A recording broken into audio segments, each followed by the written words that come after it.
Hi friends, எல்லாரும் எப்படி இருக்கீங்க? இன்னைக்கு நம்ம என்ன பார்க்க போறோம்னா சாக்லேட் பன்னீர் பூரி. அதுக்கு ஃபஸ்ட்டு தவா எடுத்துக்கிறோம். அதில் ஒரு கப் பன்னீர் ஆட் பண்ணிக்கிறேன்.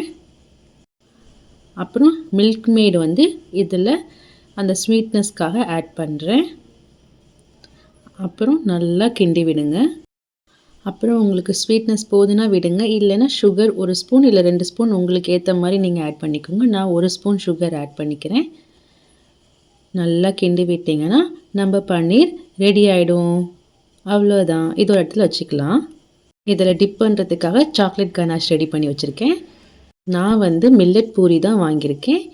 சாக்லேட்டில் டிப் பண்ணி வச்சு ஃப்ரிட்ஜில் வச்சோம்னா 10 மினிட்ஸ் இது செட் ஆகிடும்.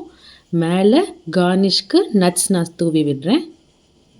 இந்த மாதிரி வீட்டில் ட்ரை பண்ணி பாருங்கள், குழந்தைங்களுக்கு ரொம்ப பிடிக்கும். சாக்லேட் செட் ஆனதுக்கப்புறம் பானிபூரியை உடச்சி போட்டு அதுக்குள்ளார பன்னீரை ஸ்டஃப் பண்ணி குழந்தைங்களுக்கு கொடுங்க. ரொம்ப விரும்பி சாப்பிடுவாங்க, அவங்க ஹாப்பியாக இருப்பாங்க, ஹெல்த்தியாகவும் சாப்பிடுவாங்க. Keep supporting me friends. Like பண்ணுங்கள், ஷேர் பண்ணுங்கள், சப்ஸ்கிரைப் பண்ணுங்கள் மறக்காமல். Bye friends.